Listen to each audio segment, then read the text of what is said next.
পাকিস্তানি শিল্পীদের সঙ্গে কাজ করার আগ্রহ প্রকাশ করেছেন ঢালিউড সুপারস্টার শাকিব খান। সম্প্রতি দুবাইতে গোল্ডেন ভিসা পেয়েছেন এই অভিনেতা। ভিসা হস্তান্তর পর্ব শেষে এক সাক্ষাৎকারে এমনটা জানিয়েছেন শাকিব খান। শুরুতে শাকিব খান জানান, আরব আমিরাতে যে সম্মান দিয়েছেন তাতে তিনি ভীষণ গর্বিত। সময় পেলে দুবাই থাকতে চান এই তারকা।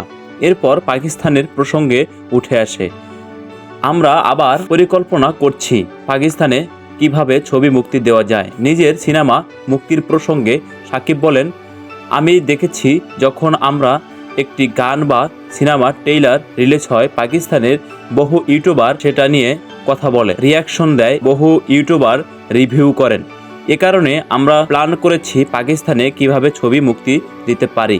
তুফানও রিলিজ এর পরিকল্পনা করেছি। আমার পরবর্তী ছবি দরদ মুক্তি দিতে চাই। তো এভরিওয়ান, ভিডিওটি আপনাদের কাছে কেমন লাগলো কমেন্ট করে জানাতে ভুলবেন না, আর আমার এই চ্যানেলটি অবশ্যই সাবস্ক্রাইব করে যাবেন।